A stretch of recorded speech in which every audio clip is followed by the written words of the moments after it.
gusta la historia bélica? ¿Quieres ser parte de nuestra vieja guardia? Pues recuerda que también puedes escucharnos en formato audio podcast siempre que quieras desde la web o la app iVoox. Es gratis y ahí tenemos alojados más de 1000 episodios que se publican por lo menos una semana antes que aquí. Puedes acceder a través del enlace en la descripción del audio o desde el primer comentario fijado. Te esperamos.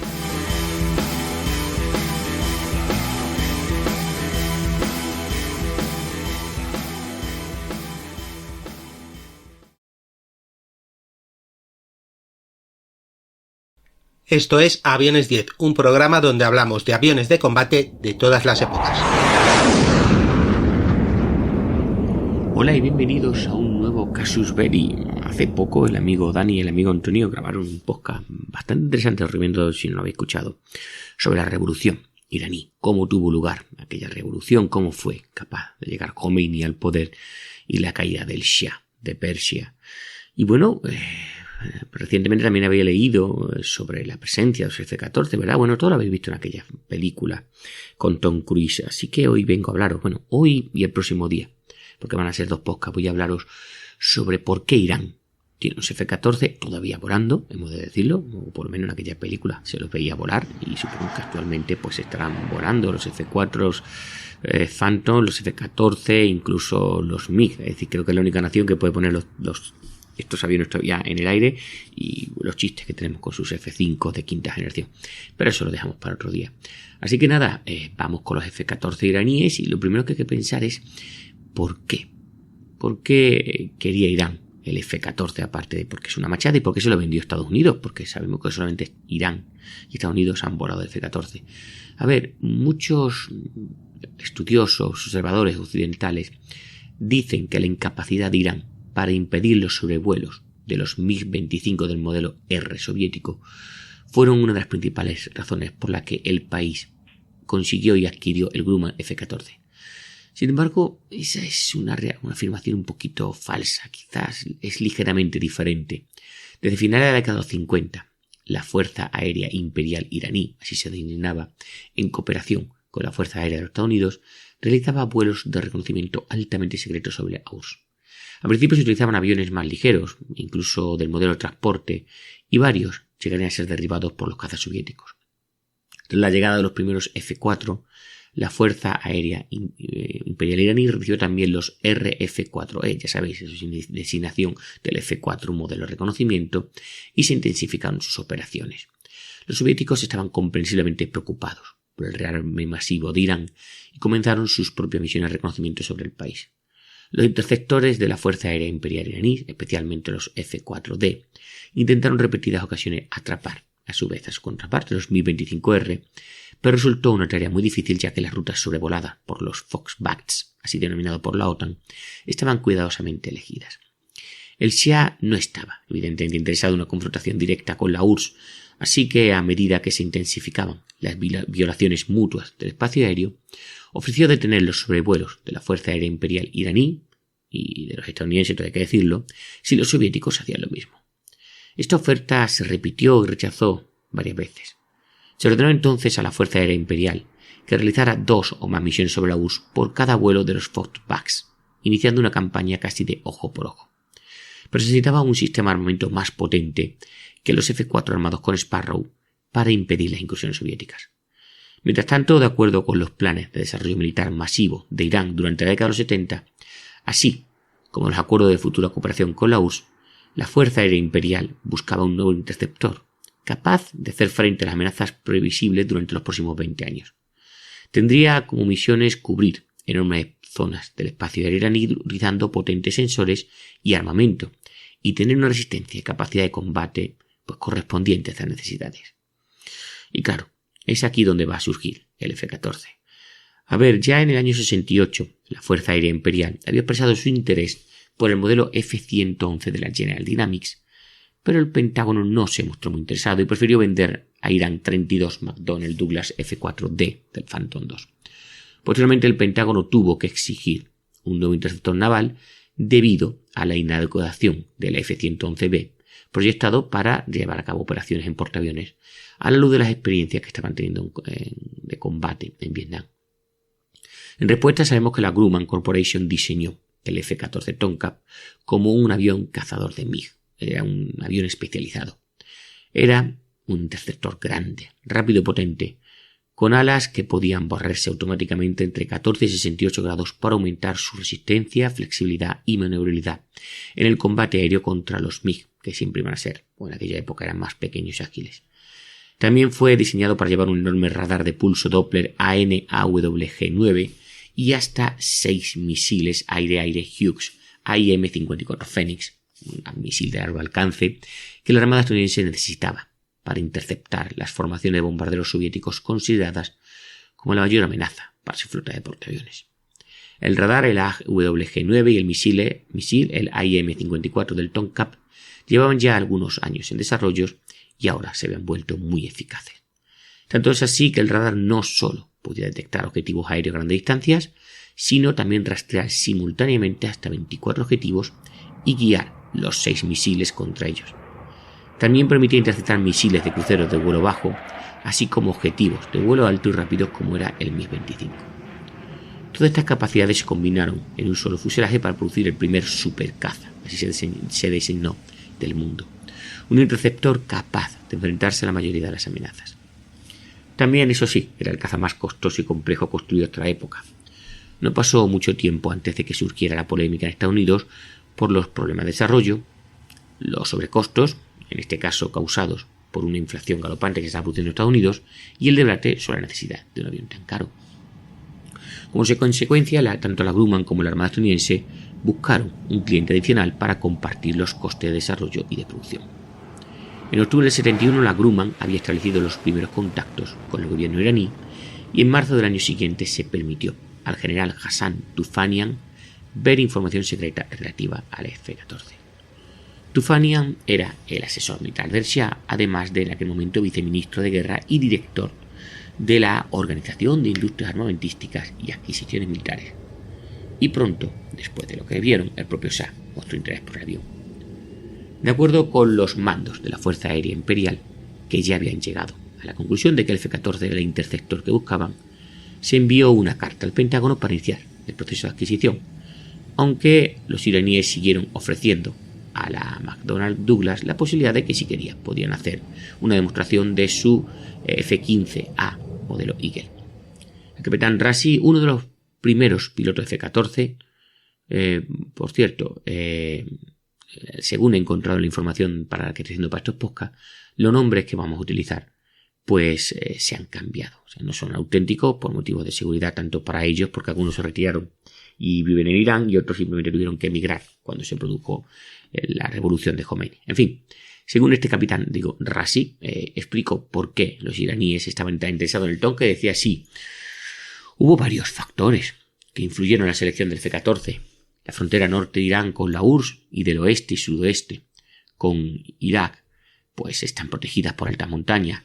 Nuestro mando de defensa estaba construyendo puestos avanzados en muchos picos para mejorar la cobertura de los radares, pero nunca podíamos mejorar la situación solo con radares terrestres. Había demasiados puntos ciegos en esta cobertura y las grandes cúpulas blancas de nuestras estaciones de radar eran también, lógicamente un blanco excelente, visibles desde casi 80 kilómetros de distancia. La información de inteligencia obtenida en ese momento verificó que efectivamente los soviéticos iban a tener que atacar o lo atacarían los primeros. En el sur, a lo largo de la costa del Golfo Pérsico, solo disponíamos de radares suministrados por Estados Unidos que no funcionaban correctamente en condiciones de calor y humedad. Es decir, si tenemos en cuenta Irán, eso es aproximadamente 10 meses al año.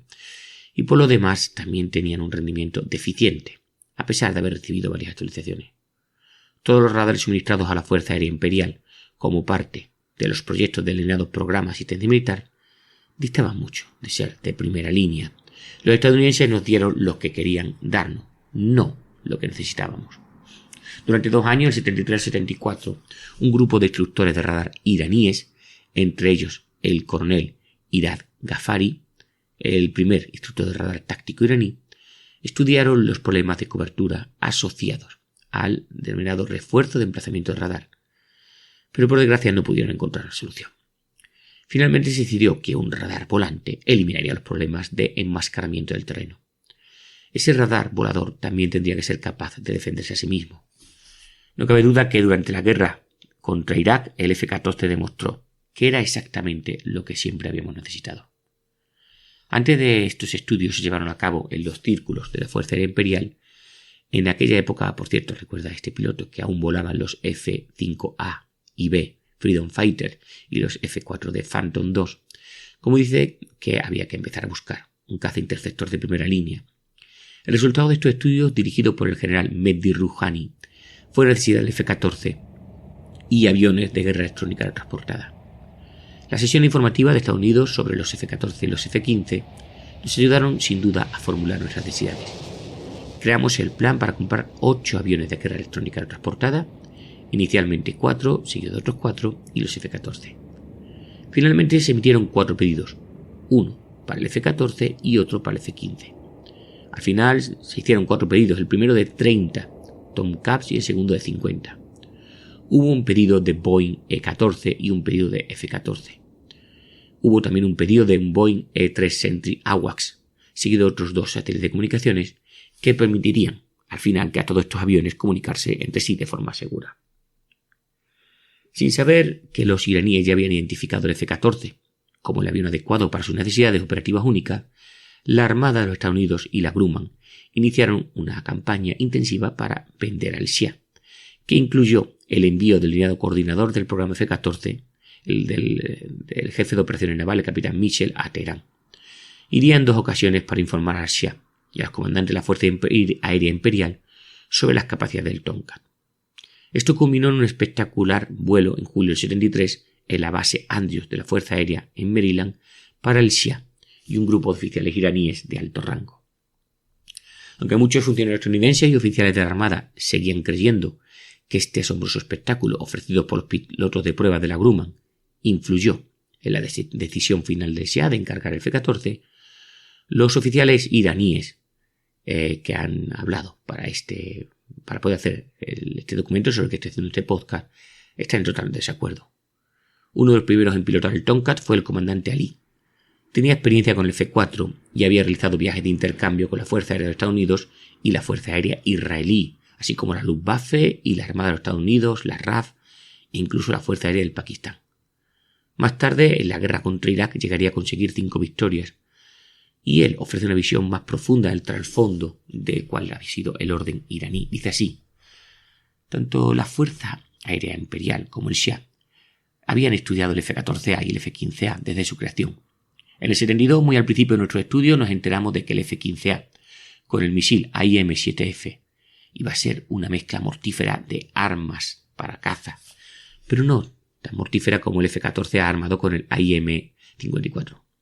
Teníamos claro que la combinación del F-14 radar AWG-9 de pulso Doppler más el AIM-54, el misil, serían inigualables en el mundo, y lo sigue siendo hoy en día. El AWG-9 nos permitía combatir a distancias con las que los pilotos del F-15 solo podían soñar. Incluso podíamos utilizar el AIM-7 y el AIM-9 a mayor distancia que incluso con el Eagle. Sin embargo, este complejo radar y el sistema de armas era fácil de manejar.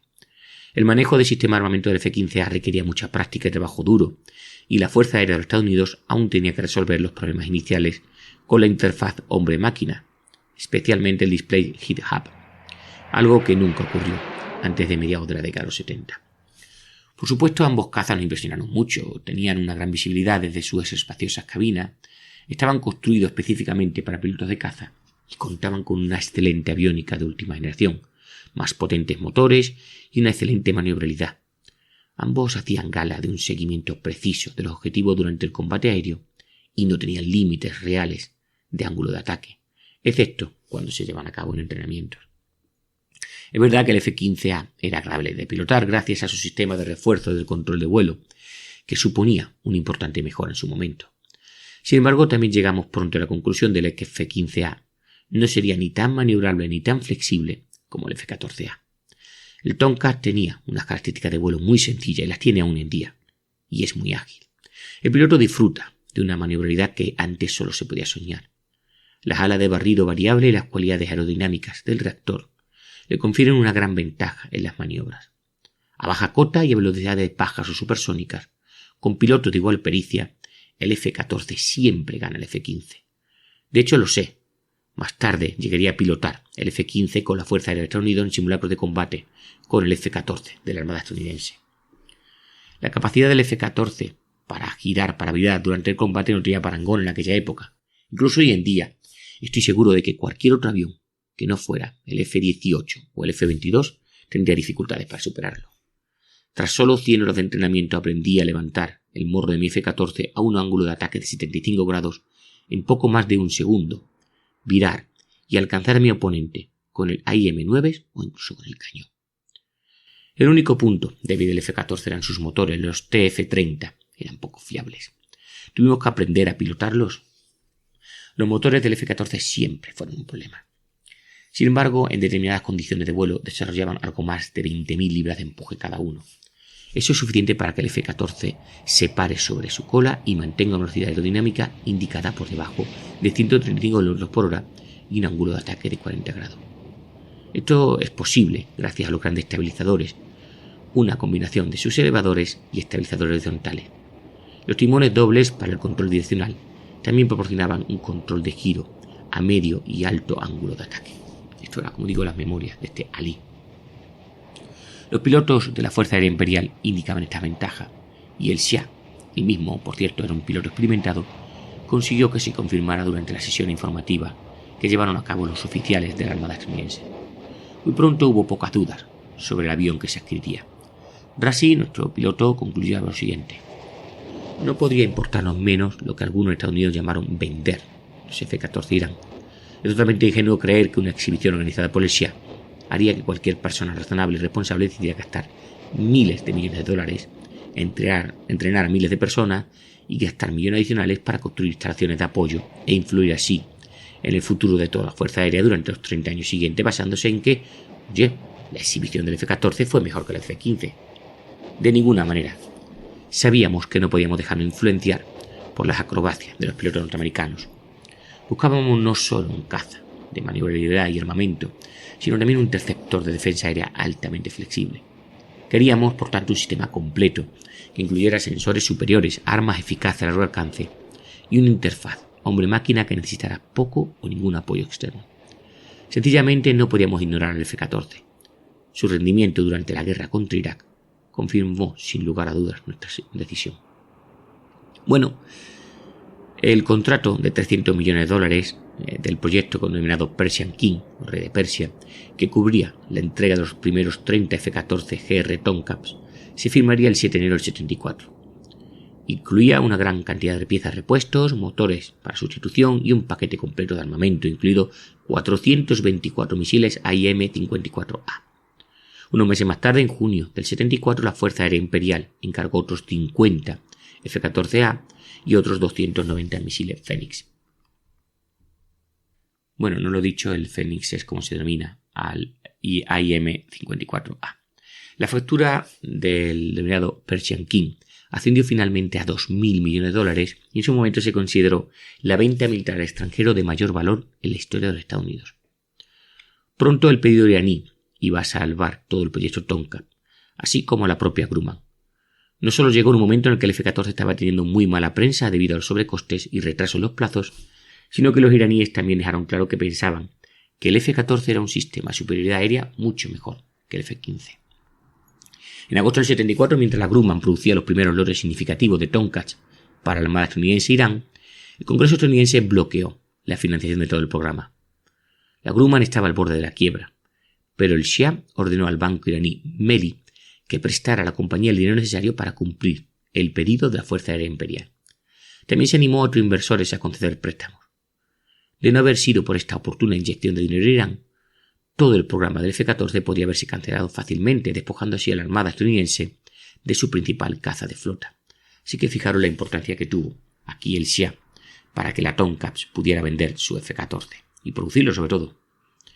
Una vez construidos, los Tomcats iraníes recibieron un esquema de camuflaje diferente a los de las armadas, pero internamente había poco que elegir entre ellos o diferenciarlo. A menudo se dice que los sistemas de contramedidas y contramedida electrónica de los F-14 iraníes fueron degradados, es decir, no eran tan buenos. Pero, como explica Quant Ali, eso no es verdad. Dice así: Hay muchas publicaciones en Occidente que afirman que los AWG-9 y los AIM-54 suministrados de Irán eran de mala calidad y carecían del conjunto de contramedidas electrónicas incorporados a los ejemplares entregados a la Armada estadounidense. Tales informes carecen de valor, ya que los radares AWG-9 y los AIM-54 vendidos a Irán tienen exactamente las mismas especificaciones y capacidades que sus homólogos de la Armada estadounidense. Eran y siguen siendo del más alto nivel. Solo hay una pequeña diferencia.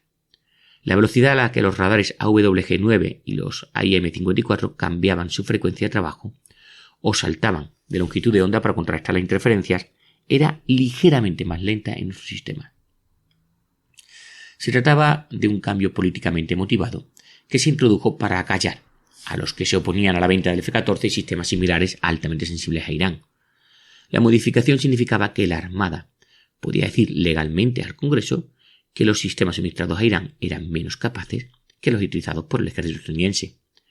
En realidad, los procesadores montados en nuestros reactores eran apenas una centésima de segundo más lentos que los utilizados por el F-14 de la Armada. Obviamente son cosas de las que no se podía hablar abiertamente, pero para mí sigue siendo un misterio que alguien pudiera creer seriamente que seríamos tan tontos como para aceptar aviones y armas muy degradados que no podrían utilizarse en toda su capacidad, y sobre todo pagar miles de millones de dólares por ellos. Bueno, de hecho los Tonkas iraníes estaban equipados incluso con el interrogador, lo llamamos así, el identificador amigo-enemigo ultra secreto APX-81M1E, designado APX-82A por la Armada estadounidense. Este equipo, denominado árbol de combate, no solo era capaz de detectar aviones enemigos sin la ayuda del radar mediante el sistema de interrogación amigo-enemigo, sino que también podía suministrar datos, como la velocidad aerodinámica real y la distancia exacta del que se acercaba. La única diferencia entre el APX-81M1E y los sistemas instalados en el F-14 de la Armada era que el equipo iraní solo podía detectar e interrogar transportadores de identificación amigo-enemigo de origen soviético, no aviones aliados. Sin embargo, a diferencia de los F-14 de la Armada, los reactores iraníes nunca fueron equipados con el sistema AN/ALR-23 IRST. El IRST es un escáner rastreador de infrarrojo, montado bajo el radomo del avión, aunque el primer Tonka construido para Irán se mostraba frecuentemente portando uno. El comandante Ali nos recuerda un poquillo qué pasó en esta historia. Dice así: el Pentágono intentó seriamente vender el ALR-23 a Irán, pero la Fuerza Aérea iraní sabía que el sistema tenía un alcance muy limitado, proporcionando datos de calidad limitada y con frecuencia identificaba mal las fuentes de emisión infrarrojas. En su lugar, la Fuerza Aérea Imperial iraní, tras haber visto los excelentes resultados obtenidos con el sensor electrónico, el ASX-1 Tiseo, que ellos llevaban los F-4E de última construcción, optó por esperar que entrara en servicio el más capaz denominado Conjunto de Cámara de Televisión AN-AXX1 de la Nostro. Sin embargo, para cuando este sistema se declaró operativo a principios de la década de los 80, la revolución ya había derrocado el Shah y Estados Unidos había dado la espalda evidentemente a su antiguo aliado. Los F-14 iraníes también carecían del sistema de aterrizaje instrumental AN/ARA-62, optimizado para poder llevar a cabo recuperación en portaaviones, así como los equipos de codificación el KIT 1A, KIR 1A y KY-28. Por último, los Fénix entregados a Irán se le redujeron los conjuntos de contramedidas electrónicas para hacerlos menos eficaces en combate contra aviones construidos en Estados Unidos y su sistema de contramedidas electrónicas. Como se ve, esto es una apreciación personal, se estaba preparando a los F-14 para luchar contra los soviéticos, pero nunca contra los norteamericanos. En cuanto a los méritos, todos los Tonkas iraníes recibieron los cierres de arnés de los asientos al estilo de la Fuerza Aérea de Estados Unidos, el sistema oxígeno por disolución y las máscaras de oxígeno que los pilotos de la Fuerza Aérea Imperial consideraban más cómodos que los equivalentes de la Armada de los Estados Unidos. Por último, el F-14 iraníes llevaban motores TF-30 PW414, que eran menos propensos a entrar en pérdida que los anteriores, el modelo 412, aunque todavía podían ser temperamentales y desprendían humo con el máximo empuje en seco. Antes de la llegada de los F-14 a Irán, se construyó una nueva base aérea en el desierto, cerca de Isfahán, conocida como la octava base o la base táctica de caza número 8. Recibe el nombre de Hatami, en memoria del legendario comandante en jefe de la Fuerza Aérea Imperial iraní, el general Hatami, que había muerto en un accidente con un planeador el 12 de septiembre del 75. La base se convirtió en el principal centro de operaciones de los Tonkas en Irán, con las 2 primeras unidades equipadas con el modelo, la 82ª y primera escuadrilla de caza táctico estacionada allí. La 71ª y segunda escuadrilla de caza táctico se formaron en la 7ª base de caza cerca de Shiraz. Y el comandante Razi nos cuenta un poquillo cómo eran estas bases. De contrariamente a lo que se suele publicar, el entrenamiento de las tripulaciones de las F-14 iraníes también avanzó a un ritmo rápido. Clark, de la compañía Grumman, actuó de enlace entre la Fuerza Aérea Imperial iraní, la Armada estadounidense y la compañía. Organizó el primer equipo de 14 pilotos y técnicos de la Grumman y de la Armada estadounidense que fueron enviados a Irán para ayudar a preparar a la Fuerza Aérea Imperial para entrar en servicio de Tonkas. Inspeccionaron las futuras bases, conocieron a los comandantes locales y a algunos de sus futuros alumnos y elaboraron un programa de entrenamiento. En la Fuerza Aérea Imperial, el oficial de enlace del proyecto F-14 era el coronel S. Glaze, cuyo jefe era el general Gohari, que a su vez dependía del general Tufania. En mayo del 74, en el primer grupo de 4 pilotos iraníes de F-4 muy experimentados, llegó a la Estación Aérea Naval de Miramar, en California, para comenzar su entrenamiento en el F-14 con su unidad de entrenamiento de F-14 que está en la costa oeste de la Armada, la denominada VF-124 Gunfighter. De entre estos 4 estaba el general Abdol Hussein Minusheper, que llegó a ser, por cierto, comandante de la octava ala de táctica de caza de la Fuerza Aérea Imperial y también jefe del programa de F-14, así como los comandantes Mojtaba Sajeneh, Mohammad Farbajar y el capitán Karan Eidarzadeh, mi persa. Se convertirían a su vez en los primeros instructores iraníes de F-14. Además, Sajeneh fue el oficial de la Fuerza Aérea Imperial iraní encargado de probar el Fénix en los Estados Unidos. Un mes más tarde, un segundo grupo con 80 oficiales llegó a Estados Unidos, a la Estación Aérea Naval de Oceana en Virginia, para entrenarse con la unidad de entrenamiento de F-14, en este caso de la costa este, en la VF-101, los Green Reapers. Este grupo estaba formado por 11 pilotos más, todos con rango de capitán, y les acompañaba un pequeño grupo de técnicos. Otras tripulaciones de tierra iraníes fueron a la Pratt & Whitney para aprender a mantener y dar soporte al motor TF-30, mientras que 26 ingenieros fueron enviados a la división de armamento de la Hughes Aircraft Corporation para comenzar la formación y los estudios en aula sobre el radar, el AWG-9, y los sistemas asociados, así como sobre el misil Fénix, recuerdo, la IM-54A. Los 4 primeros instructores estadounidenses del F-14 llegaron a Irán en noviembre del 75. Tras inspeccionar las instalaciones y preparar un plan de entrenamiento, regresaron a su país para realizar un curso de actualización antes de entregar los aparatos. Desde finales de abril del 76 hasta febrero del 79, 27 pilotos e instructores norteamericanos estuvieron estacionados permanentemente en Hatami, junto con otros empleados de la Grumman. Estaban dirigidos por L.A. Sinet y C. Zangas, de la Grumman, ambos, por cierto, antiguos oficiales de la Armada de los Estados Unidos, que respondían directamente ante el general de la Fuerza Aérea de los Estados Unidos, R. Huger, jefe de la misión militar de los Estados Unidos allí en Irán.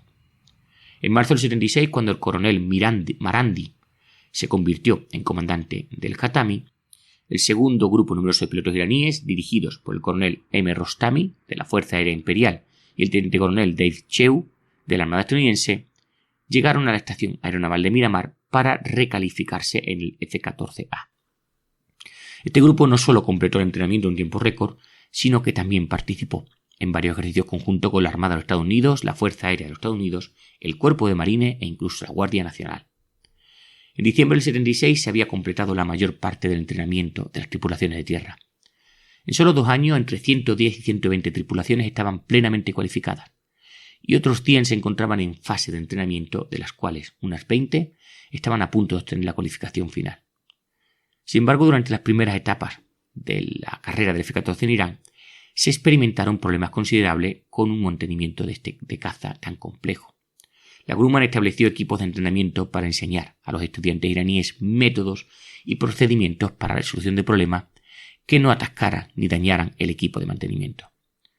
Sin embargo, estos equipos operaban exclusivamente en Estados Unidos, y el comandante Ali lo explica así. Los estadounidenses no enseñaban a nuestro Estado Mayor nada delicado sobre la aviónica de los Tomcats y no nos dejaban hacer nada solos. El Pentágono no permitía que ninguno de los sistemas sensibles se reparara o mantuviera en Irán, ni formaba a nuestros técnicos para mantenerlo o repararlo. Todas esas piezas tenían que ser embaladas y enviadas a los Estados Unidos para su mantenimiento y reparación, con un costo enorme también para nosotros. Esto también significaba que en cualquier momento un gran número F-14 de la Fuerza Aérea Imperial iban a estar inmovilizados en tierra en los años previos a la Revolución.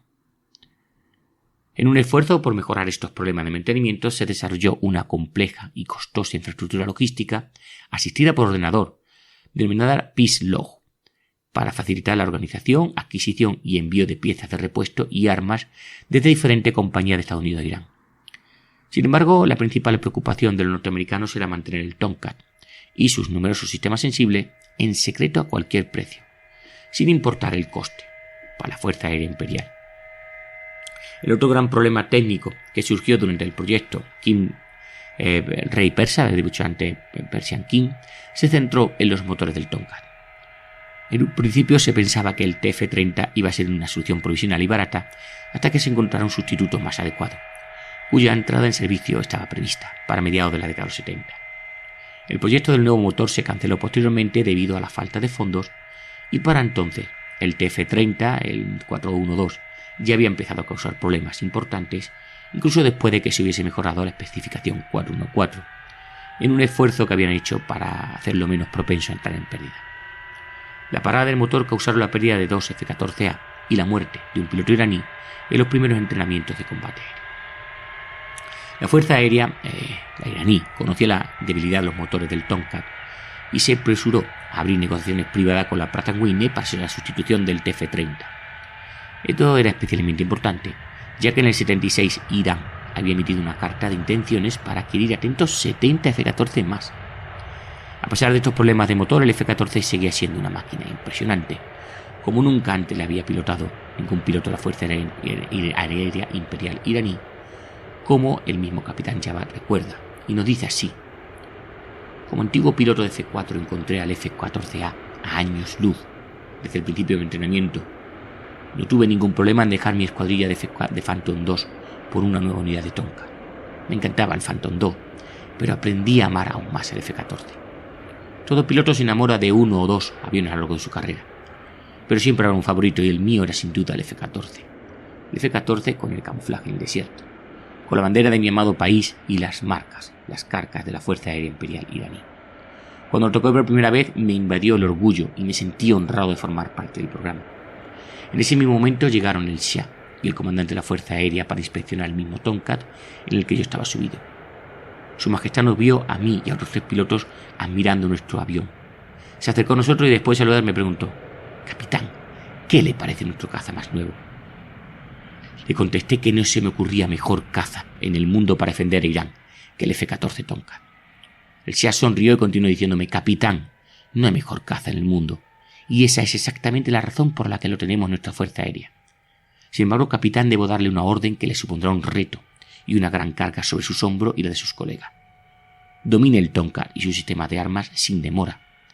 El F-14 y sus avanzados sistemas nunca serán mejores que los pilotos en los que confiamos para pilotarlos en defensa de nuestra nación. Así que usted, capitán, debe esforzarse siempre por ser el mejor». Y así lo hice, al igual que toda la escuadrilla. Nuestro entrenamiento en el F-14 fue bien, rápido y sin problemas.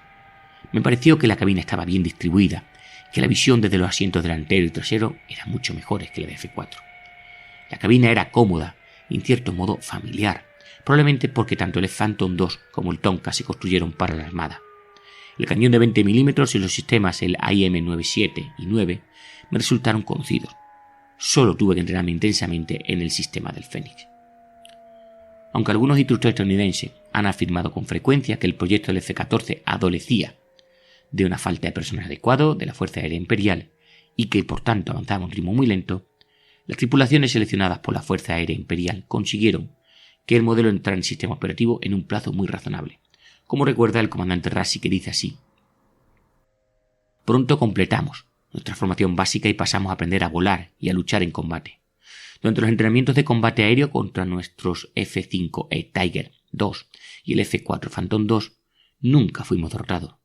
Incluso cuando nos enfrentamos a 4 F-4E, un Tomcat solitario venció en cuestión de pocos minutos. No había nada en nuestras fuerzas aéreas, o más tarde en la Fuerza Aérea iraquí, que yo no podía superar con mi Tomcat. Y añadió así el comandante Ali. El Shah y nuestros comandantes estaban cada vez más preocupados por los sobrevuelos de los Mi-25 soviéticos. Cada vez que nuestros F-4 no lograban interceptar a uno de los intrusos rusos, probamos algo nuevo. Cada vez nos acercábamos más, y en el 75 un Sparrow dañó un Mi-25R, pero el reactor consiguió cruzar la frontera antes de estrellarse. Sin embargo, este se trataba de un juego peligroso, ya que los soviéticos por su parte derribaron uno de nuestros RF-4 poco después. La situación se volvió más tensa y en el 76 la Fuerza Aérea Imperial compró 6 aviones teledirigidos AQM-37 a una compañía italiana y nos puso a prueba a nosotros y a nuestros flamantes F-14.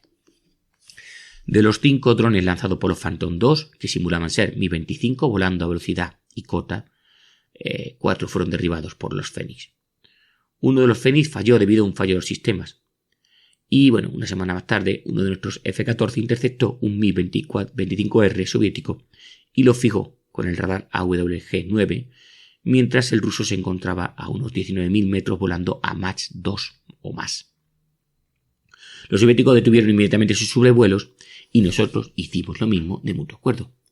Pero ese no fue el final de nuestro entrenamiento ni el final de nuestros disparos de Fénix de prueba. Bueno, como parte de su entrenamiento en Estados Unidos, los pilotos visitaron Hughes, donde se construían los misiles, los AIM-54A, destinados a su Fuerza Aérea Imperial. Uno de ellos recordaba lo siguiente. Durante la visita del 76 pude ver la cadena de montaje de los Fénix iraníes, así como de la Armada estadounidense. Nuestros misiles se construían aún a mano, a un ritmo muy lento. Pero la línea de la Armada era impresionante, con al menos 40 Fénix en diferentes fases de terminación. La Fuerza Aérea Imperial iraní encargaría 714 Fénix, pero solo se entregaron 284. Incluso se entregaron 10 misiles de entrenamiento. Otros 40 estaban listos para su nuevo envío cuando la revolución puso fin abruptamente al proyecto Persian King. El comandante Nurran, otro piloto muy experimentado y probado en combate, que más tarde derribaría 4.023 en un solo combate, explicó lo siguiente. El Fénix era un sistema verdaderamente mortífero y no hay nada que pueda igualar sus prestaciones de servicio hoy en día. Más tarde se habló mucho de los diferentes misiles aire-aire y su velocidad y maniobrabilidad. Pero durante las pruebas realizadas en Irán en el 78, seguimos a un Fénix a Mach 4.4 y 24.000 metros antes de que impactara directamente en un dron objetivo. Este misil grande y pesado no tenía límites entre aceleración o desaceleración y podía maniobrar a una velocidad de hasta 17 G. También lo probamos contra objetivos a distancia de solo 7,5 km y durante otra prueba a principios del 79 rastreamos un Fénix que volaba a 212 km, lo que puede ser un récord mundial no oficial. El único problema de este arma era el mantenimiento. El Fénix era un sistema muy complejo. Bueno, se ha escrito mucho sobre la capacidad del F-14 para disparar los 6 Fénix simultáneamente. Desde el punto de vista de un piloto, el comandante Ali tenía pocas dudas sobre las capacidades del reactor cuando llevaba semejante carga y dice así: rara vez cargamos nuestros Tomcats con 6 Fénix. Vi F-14 armados de esa forma, pero 2 veces en mi carrera, y eso fue antes de la guerra con Irak. En mayo del 78 piloté un Tomcat cargado con 6 Fénix y me sorprendió ver el impacto que estos misiles grandes y pesados tenían en la velocidad, alcance y maniobrabilidad del reactor debido a su peso y la resistencia que presentaban. Un F-14 cargado con 6 Fénix no podía librar un combate aéreo, y su velocidad en aterrizar era mucho mayor, cercano a los 290 km por hora, cuando normalmente tiene que ser 230, lo que suponía un peligro tanto para el avión como para la tripulación que iba en él. Aunque era capaz de realizar derribos a larga distancia grandes al Fénix, el Tomcat también era un excelente caza. Aquí vamos a ver cómo el capitán Razi recuerda lo que le dijeron sus instructores de la Armada sobre la lucha, el dogfight, ¿verdad?, en proximidad con el F-14. Dice así: cuando los americanos nos entrenaban para combate aéreo con el F-4 nos decían: mantén siempre a tu enemigo a la vista y si te atacan, no siempre es mejor eludir a tu oponente huyendo. Encuentre a tu oponente de frente. ya que es más fácil derrotar un misil que se aproxima de frente que por detrás. Sin embargo, cuando nos entrenaban con F-14 nos decían atento lo siguiente: mantén a tu oponente a la vista y toma la ofensiva, ya que es fácil hacerlo con el F-14. Mantente la cola de tu oponente donde puedes dispararle y él no puede devolver el fuego. Toda una diferencia, ¿verdad? Y aprendimos bien esta lección. Durante la guerra me llegué a encontrar con MiG-21 y Mirax iraquíes con sus nuevos misiles aire-aire Magic, pero podía atacarlos y derribarlos antes de que me vieran, o mantener un giro cerrado justo por encima de la pérdida y obligar a cualquiera a sobrepasarme. Entonces, independientemente del rival, podía girar el morro, poner el posquemador al máximo para recuperar energía y poner a mi reactor en posición de disparo. El Sidewinder y el cañón Vulcan demostraron ser armas perfectas durante los simulacros de combates y también durante la guerra. Nos entrenamos con pilotos de la Armada que habían derribado, entre comillas, F-15 y F-16 de la Fuerza Aérea de los Estados Unidos e israelíes casi a voluntad en los ejercicios realizados a lo largo de los años. Nos entrenaron bien. Más tarde también superamos los B-29 mucho más nuevos que la Fuerza Aérea de la República Islámica de Irán compró en el 90. Bueno, la verdad que solo compró unos pocos, pero también les vendimos. Además de los Fénix, los F-14 iraníes iban armados con el Sidewinder AIM-9P, de los que se comprarían 800 unidades. Aunque Irán tenía autorización también para recibir el AIM-7F, no se entregó ninguno, ya que la Fuerza Aérea iraní tenía la intención de utilizar los Fénix para el combate aéreo de medio y largo alcance. No obstante, los iraníes adquirieron tantos AIM-7E2 y 4 como le fue posible, siendo este una última versión especial del Sparrow compatible con el radar AWG-9. Para apoyar tanto a los F-14 como a los F-4, la Fuerza Aérea Imperial iraní también adquirió 14 Boeing KC-707-3J-9C. Eran aviones cisterna entre el año 74 y 78. 6 de ellos estaban equipados únicamente con botavaras para el revestimiento en vuelo, pero a partir del 76 a otros 6 se le instalaron almacenes de abastecimiento en las puntas de las alas equipadas con las botavaras modelo 1800 Beech. Estos se compraron específicamente para apoyar los Tomcats que utilizaban el sistema de reabastecimiento en vuelo de la Armada. Durante el mismo proyecto, los 6 primeros KC-707 suministrados también fueron retroadaptados para llevar estas vainas en las puntas de las alares. Además, durante el proyecto Robin Ice, 2 KC-707 fueron equipados con plataformas de reconocimiento para misiones Elin-Sigyn, que controlaban las emisiones electrónicas enemigas, la actividad del sistema de defensa aérea y las comunicaciones por radio. Pero, como recordaba el comandante Rutan, en la década de los 70 muchos de los KC-707 de la Fuerza Aérea Imperial iraní fueron pilotados por pilotos estadounidenses contratados. Esto causaría problemas más adelante, ya que durante la guerra con Irak, la Fuerza Aérea de la República Islámica de Irán solo era capaz de mantener operativos 6 KC-707. 2, configurados como transporte, permanecerían en alerta casi permanente, listos para volar donde fuera necesario. Y es que su misión, atento, era la siguiente. Ya no era la Fuerza Imperial, era la Fuerza Aérea de la República Islámica de Irán, y su misión era ir a cualquier parte del mundo para comprar repuestos clandestinos para la Fuerza Aérea. En fin, vamos con la revolución.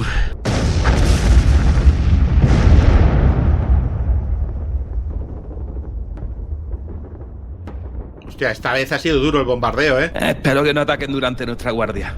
Yo no lo creo. Hasta el alba esta gente no ataca y eso ya lo defienden otros. Bueno, pues saca ese altavoz que tiene y pon ese casus belli todo guapo, que así se nos pasa ante la noche. En la guerra de los Boers, que tampoco sabían qué montaña era. ¿Pero cuál es? Subimos esta y dice, no, es que esa es más alta. No, pero nos han dicho esta. Pues, y los Boers en la más alta disparando. No, exacto. Es que dice, ¿pero esto qué es? ¿No? O sea, y claro, ahí es muy difícil, ¿no? Identificar cualquier cosa. Y aparte, que los mapas difieren. Los que tienen una división difiere de lo que está otra división. Bueno, pues ya está. Y es que ya... Pero yo este no lo oigo yo, ¿eh? Ay, sí, hombre, es Casus Belli Fans. Sale todos los viernes. Yo no tengo de eso, tío. Exclusivo para fans. ¿No eres mecenas de Casus Belli? Es que con lo que cuesta al mes me compro un cacharrito de cerveza a la cantina o 10 cigarritos. Es caro. Caro. 600 episodios a medio céntimo cada uno. Yo no lo veo tan caro, ¿eh? Y uno nuevo cada viernes. Es más barato comprarme Lola o el lectura. Flipo con tu literatura, pero ¿a ti te gusta la historia de verdad o...? Que la historia ya me la cuenta Vaquerizo, que es un intelectual. Sí, es que es así, es que es una realidad social informativa. Sí, bueno, premio Nobel, vamos. Y en Antena 3 y 3 5 a veces dan alguna noticia buena. ¿Y qué podía salir mal? No es que no me guste, Que sí me molaría, pero que yo, con lo que me costaría el año, me compro los discos del Quevedo. Los libros, querrás decir. Mira las amigas del party, ella se quedó mirándonos. ¿Que sabe escribir? Al reloj. No, para reggaetón no hace falta escribir, hombre. Todos quieren contigo. ¿El reggaetón? A mí eso no me la cuelas. A ver, dime en serio que te gusta eso. Tanto como el Sebo Rata. Venga, va, que ya no cuela. Tú lo que eres es un agarrado. Que no.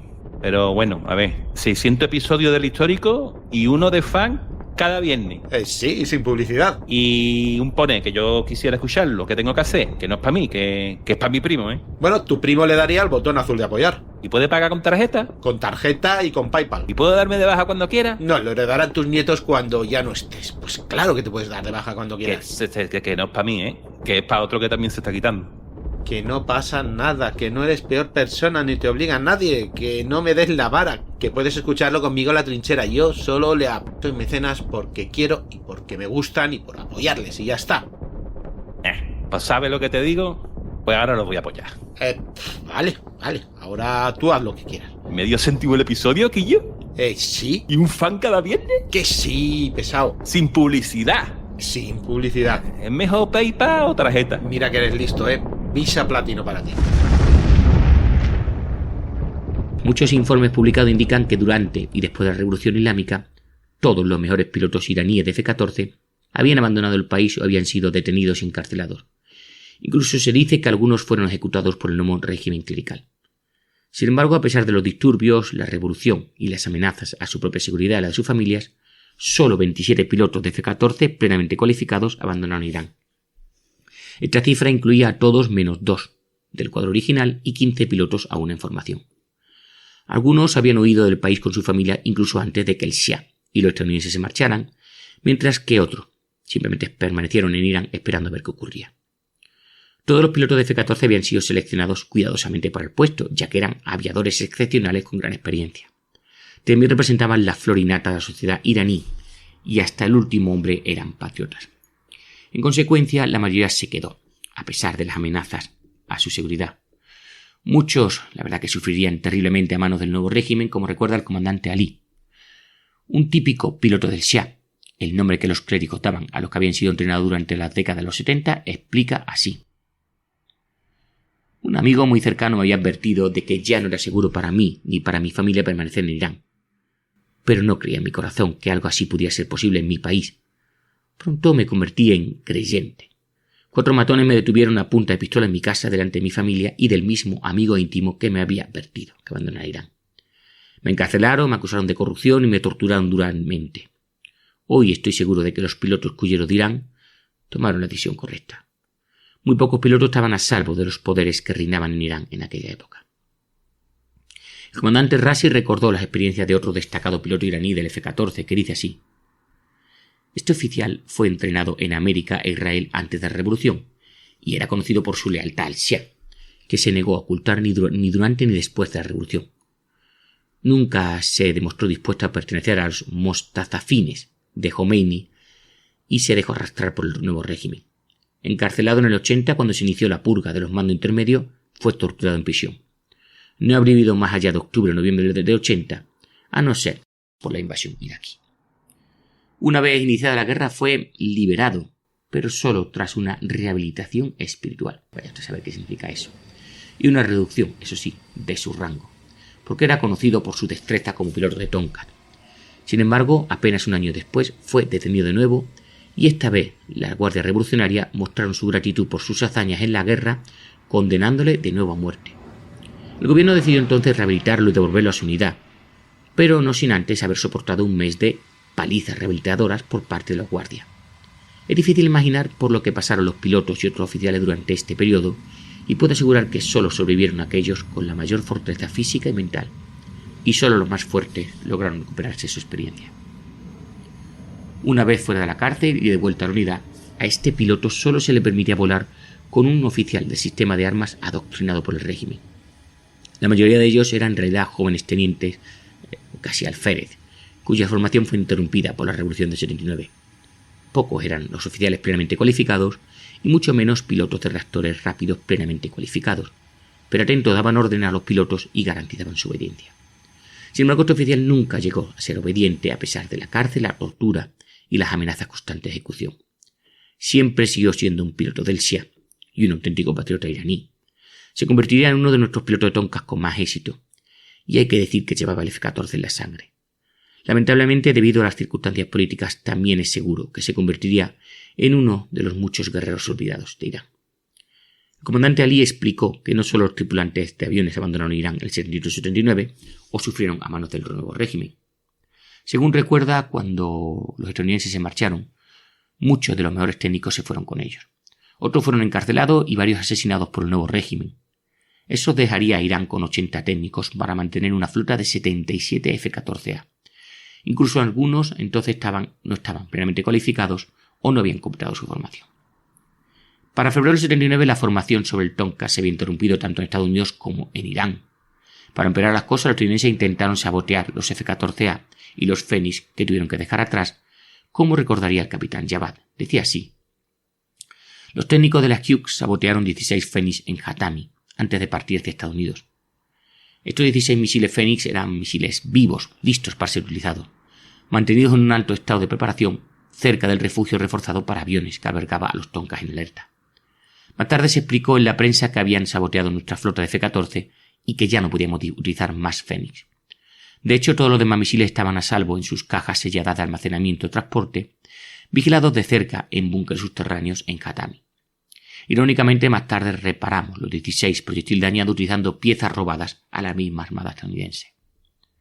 A pesar de estos falsos informes de sabotaje, la armada estadounidense sabía exactamente lo que había ocurrido y poco después de la desaparición del Shah se asignaron a su centro naval de pruebas de Puan Mugu, en California, una serie de tareas de máxima prioridad. Atento, se le ordenó a este centro desarrollar contramedidas electrónicas destinadas a neutralizar los Fénix venidos a Irán y garantizar que los Fénix estadounidenses fueran invulnerables a las contramedidas electrónicas iraníes. También se pidió al centro de pruebas que modificara los dispositivos de alerta radar ICWD del F-14 para detectar las emisiones de radar AWG-9 de los iraníes a distancias extremas.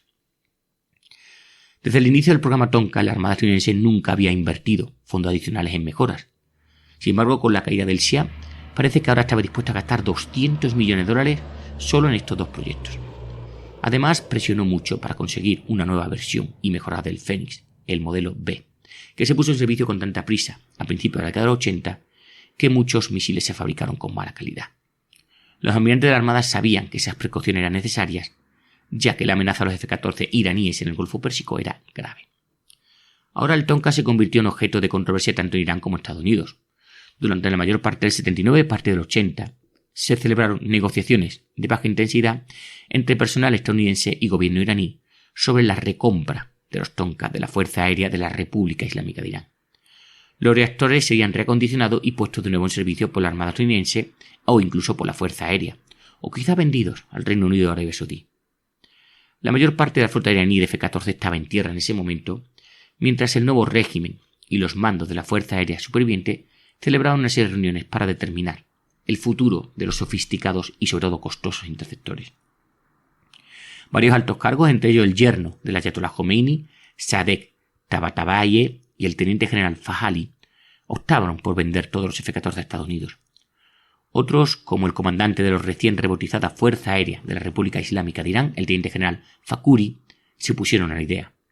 El asunto llegó finalmente al Congreso norteamericano, pero se detuvo cuando las relaciones entre ambos países se enfriaron a raíz de la ocupación de la embajada norteamericana.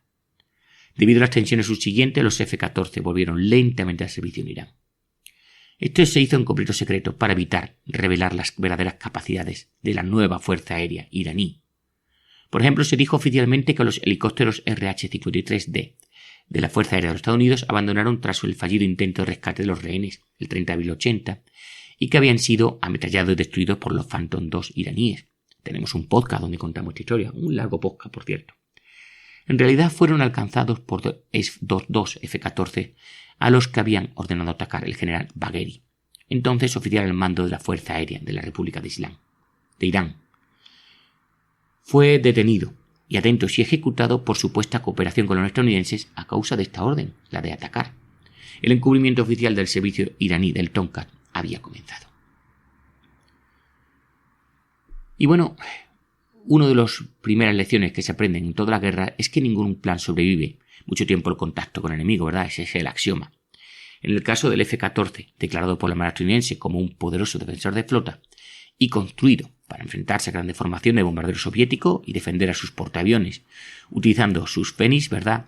Este aforismo se aplicó sin duda cuando se habla de Irán.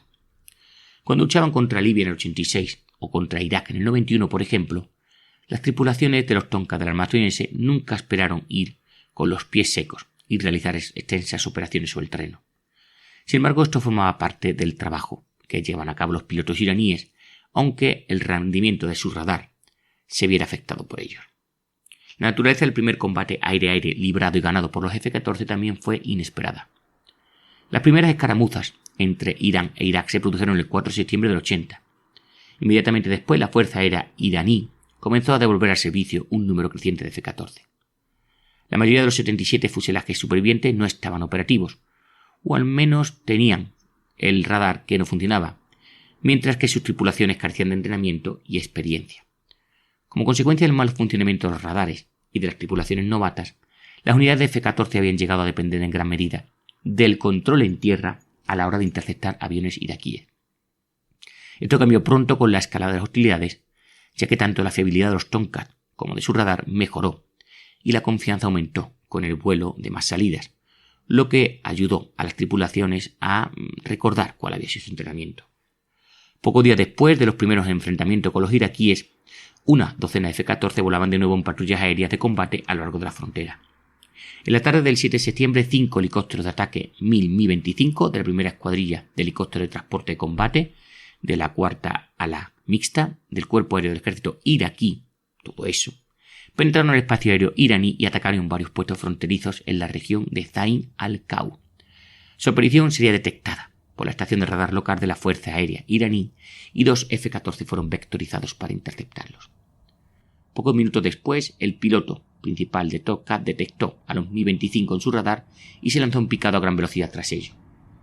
Desplegando uno de sus Sidewinders, el piloto trató de bloquearlo contra el calor del suelo. Los Sidewinders, los IM-9P, eran sin duda una gran mejora con respecto al modelo B y E de la época de Vietnam, pero no eran tan buenos. El primer misil al final perdió la fijación y se estrelló contra el suelo detrás del helicóptero iraquí más rezagado. Girando a gran velocidad para impedir que los Mi-25 devolvieran el fuego, el piloto iraní lanzó otro Sidewinder. Una vez más el misil falló en el seguimiento e impactó también contra el suelo. Técnicamente, el combate debería haber terminado. Según las reglas de enfrentamiento modernas y la mayoría de manuales tácticos, no se esperaba que un interceptor tan caro como el F-14 combata intensamente en proximidad a un helicóptero fuertemente armado. Pero el piloto iraní no dudó. Puso el seleccionador en cañón en su palanca, colocó la mira sobre el Mi-25 situado más atrás y abrió fuego. El cañón Vulcan, el modelo M61A1 de la aeronave, lanzó 400 proyectiles. Muchos dieron el blanco y el helicóptero de ataque iraquí explotó en una brillante bola de fuego. Así fue como el F-14A iraquí consiguió el primer derribo de un modelo casi un año antes de que la Armada estadounidense lograra esta hazaña, es decir, un derribo. El arma utilizada también fue inesperada. Según la leyenda de la Armada, algunos antiguos pilotos de F-14 prometieron erigir un monumento al primer individuo que destruyera en combate con su cañón. Sin embargo, es poco probable que el piloto que derribó el Mi-25 aquella tarde de septiembre 80 revelen su nombre en público para que le hagan ese monumento. El siguiente primer Tomcat estaba mucho mejor planeado. El 13 de septiembre, tras más escaramuzas fronterizas, el alto mando de la Fuerza Aérea iraní autorizó a la 81ª Escuadrilla de Caza Táctico de esta octava base táctica de caza a utilizar los Fénix en combate. Un F-14A pilotado por el comandante Mohammad Reza Ataye, que más tarde mandaría la región aérea de Isfahan y llegaría a ser el teniente general, fue asignado para patrullar una zona sobre la que los aviones de reconocimiento iraquíes habían estado especialmente activos en los días anteriores.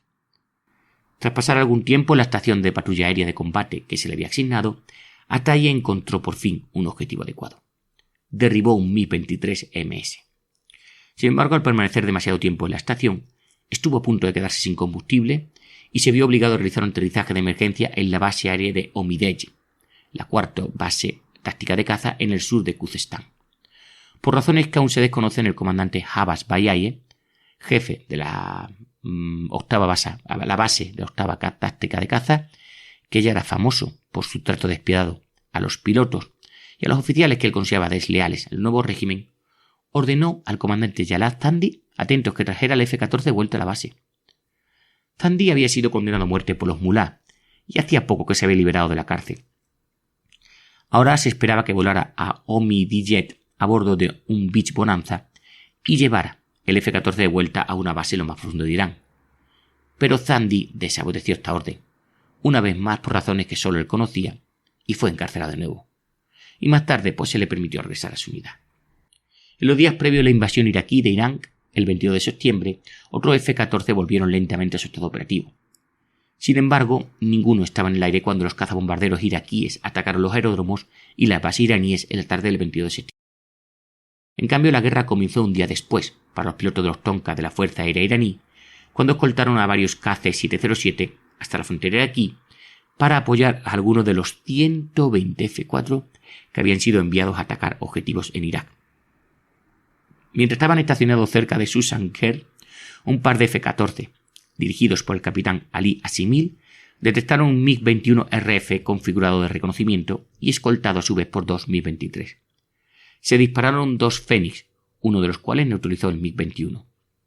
Se desconoce el destino del segundo misil, ya que el Tonka de Azimi sufrió posteriormente un fallo en su radar. El día 24, tripulaciones de los F-14 participaron en numerosos combates aéreos, en los que obtuvieron un total de 6 derribos contra MiG-21, 23 y Sukhoi 20-22 iraquíes. 3 de ellos serían destruidos en la región de Ilan, mientras que otro cayó cerca de la estación de radar de Nakir, el quinto en la región de Salahabad y el sexto cerca de Maleskasi. A la mañana siguiente, las tripulaciones de los Tonkas también ayudaron a dos Phantom II dañados a escapar del espacio aéreo iraquí volando hacia Bagdad y derribando dos Mi-23 y un Mi-21 cerca de la misma capital iraquí. El capitán Javad, que participó en una de estas primeras misiones, nos recuerda así cómo fue. Cualquier piloto iraní que sobrevolara el frente tenía claro que había una guerra. Había poco en tierra que impidiera al grueso del ejército iraquí girar hacia el este. Sin embargo, al igual que pronto descubrirían que el ejército iraní se mantendría firme y lucharía, la fuerza iraquí estaba a punto de enterarse de que la fuerza aérea iraní también estaba allí para luchar. Nuestra fuerza aérea interceptó cazas iraquíes sobre la frontera, bombardeó a los iraquíes en tierra y lanzó ataques aéreos lo más profundo del espacio aéreo enemigo. A las 13 horas del 24 de septiembre, 6 F-14 de la 81ª Escuadrilla de Caza Táctico estaban armados y listos para despegar en la base aérea de Hatami. El alto mando de la Fuerza Aérea ordenó que 4 de ellos se unieran a los KC-707 y patrullaran sobre el norte de Irán. El objetivo era impedir que los bombarderos de la Fuerza Aérea iraquí atacaran de nuevo Mehrabad. Yo debía pilotar uno de los dos Tonkas restantes para patrullar la frontera en el sur. No había Fénix para el combate en esta misión y no era un gran problema, ya que en cualquier caso solo volaban 2 o 3 tripulaciones cualificadas. Solo más tarde, ese mismo día, 2 F-14 volaron en una misión armados con Fénix y derribaron un MiG-21 y asustaron a 4 pilotos de MiG-23. Cuando despegamos nos informaron por radio de la presencia de aeronaves iraquíes en Irán. Sin embargo, no detectamos ninguno. De hecho, todo lo que vimos fueron F-5 amigos de la 41ª, 2ª y 3ª Escuadrilla de Caza Táctico de la 4ª Base Táctica y F-4 de la 31ª, 2ª y 3ª Escuadrilla de Caza Táctico, que a su vez estaban bombardeando a las tropas iraquíes con napalm. Ordené que se ignoraran los informes de radio que estábamos recibiendo, ya que estábamos quemando demasiado combustible intentando perseguir a estos fantasmas iraquíes. A partir de ese momento, la misión confiaríamos en la información de nuestros propios radares AWG-9. Unos 40 minutos después de llegar a nuestra estación de patrulla aérea de combate, a 18 kilómetros al oeste de Bagdati, mi copiloto empezó a gritar: múltiples buggies detectados a 23 kilómetros al sureste y acercándose. Usando nuestro radar y el árbol de combate, determinamos que había 4 Su-22 y 4 Mi-21 bien dentro de nuestro alcance. Descendimos a 6.000 metros, nos acercamos a 12 kilómetros y fijamos. Cada uno de nosotros disparó un misil AIM-7E y mi Sparrow impactó de frente contra un MiG-21 de aquí. No hubo ninguna acción evasiva. Aparentemente el piloto no se dio cuenta del ataque. El misil de mi copiloto no pudo rastrearlo, así que le ordenó que se mantuviera cerca mientras descendíamos para combatir al resto de la formación iraquí que giraba hacia el oeste a gran velocidad. Mi oficial de interceptación por radar me informó con gran placer que los iraquíes estaban huyendo. Concluí que nuestra reputación debía habernos precedido. Ni un segundo después, 2021 volvieron hacia nosotros. Esos pilotos sí que no eran cobardes. Encendí el botón HIT de mis misiles IM-9 y giré a la izquierda para tratar de situarme por detrás y por encima del enemigo. Los iraquíes no me lo permitieron. Empezaron a trepar, girando con fuerza para no perdernos de vista y salir por detrás de nuestra posición. Pero llegaron demasiado tarde para salvarse, o eso creía yo. Nuestros 2 Tomcats estaban ahora a máxima potencia. Hice nuestra maniobra favorita de gran ángulo de ataque y apunté con el morro de mi F-14 al MiG-21 situado más atrás, consiguiendo un buen tono del misil. Ahora estábamos por debajo de los 4.500 metros y descendiendo. Justo cuando disparé un Sidewinder, mi copiloto llegó por radio gritando «¡Parada de motor!». Mi Sidewinder impactó en el MiG, pero mi alegría fue sustituida por la preocupación por mi compañero. Las características de viraje del F-14, tras la pérdida de un motor a baja cota y un gran ángulo de ataque, no son siempre buenos. Mi copiloto, a punto de lanzar un Sidewinder contra otro MiG, estaba utilizando toda su habilidad ahora para mantener su Tomcat en vuelo. Para empeorar las cosas, perdimos de vista al otro MiG. Poco podía hacer sin reubicarlo. Después de lo que pareció una eternidad, pero que en realidad solo fueron unos segundos, lo detectamos en el radar huyendo. Lo más probable es que le quedara poco combustible. Cuando el motor derecho de mi compañero se paró, se encontraba a una altitud de 3.000 metros a máxima potencia, con una velocidad de casi 960 km por hora y un ángulo de ataque de 45 grados. El piloto sabía que solo tenía unos 10 segundos para salvar su aparato y quizá incluso su vida, y la de su oficial de interceptación por radar. Más tarde dijo lo siguiente: había aumentado mi velocidad para acercarme a mí, que iba en cabeza justo cuando estaban disparando un misil al que iba detrás. Estaba recibiendo un tono del Sidewinder en mis auriculares, así que no oí el aviso de parada de motor. Sin embargo, sí vi la luz de advertencia junto a mi HUD, y no demasiado pronto. Literalmente dejé de respirar e inmediatamente apagué el motor, tirando de la palanca hacia atrás y manteniéndolo ahí. Mi F-14 cabeceó entre 70 y 75 grados de ángulo de ataque y desarrolló un viraje de 45 a 46 grados por segundo hacia el lado derecho, con mi velocidad aerodinámica cayendo a 150 km por hora. Inicié como pude la recuperación. El avión respondió bien y 10 segundos después estábamos volando nivelados con un motor, con mi corazón latiendo a casi 10.000 pulsaciones por segundo. Mi oficial de interceptación por radar estaba escaneando el cielo, como si no hubiera pasado nada. Durante la inspección posterior al vuelo descubrimos que las válvulas de derivación de compresión media se habían quedado cerradas en uno de los motores, apagándolo durante la trepada. Normalmente esta válvula se abre con un ángulo de ataque elevado para mejorar el margen de entrada en pérdida del motor, con lo que se pierde hasta un 14% de empuje. Sin embargo, esta vez falló. Tuvimos suerte en esta misión, ya que ambas tripulaciones sobrevivieron. Volarían muchas veces más y demostrarían a los iraquíes que no podían operar libremente o sin costes sobre Irán. A lo largo de octubre, las tripulaciones de los F-14 libraron una serie de combates aéreos con cazas iraquíes, anotándose al menos 25 derribos confirmados, principalmente contra MiG-23 del modelo BN. Pero también se presentaron otros modelos, como relata el capitán Nusran. Dice así: en octubre del 80, la guerra entre Irak e Irán estaba en pleno apogeo y no había vuelta atrás. Teníamos órdenes: Irak sería derrotada y sus líderes destruidos por el ejército iraní, o todos pasaríamos a formar parte del martirio revolucionario. La fuerza aérea iraní estaba ahora en pie de guerra y no debíamos contenernos en nuestros esfuerzos por repeler al ejército iraquí en territorio iraní, pero estábamos muy dispersos. La orden general para las unidades de los F-4 de la República iraní era destruir todas las terminales petrolíferas iraquíes en el Golfo Pérsico y mantener el control del estrecho de Hormuz en cooperación con nuestra armada. Simultáneamente, a las unidades de F-4 y F-5 también se le encomendó detener 2 poderosos ataques del ejército iraquí en Irán, mientras que los Phantom II debían atacar objetivos estratégicos, principalmente en la zona de Bagdad. La comunidad de los Tomcat iba también a recibir sus órdenes. El puerto sureño de Joras-Far había sido rodeado y luego capturado por las fuerzas iraquíes. Abadán estaba sitiado y bajo el ataque diario de la fuerza aérea iraquí, con bombarderos que mataban a muchos defensores.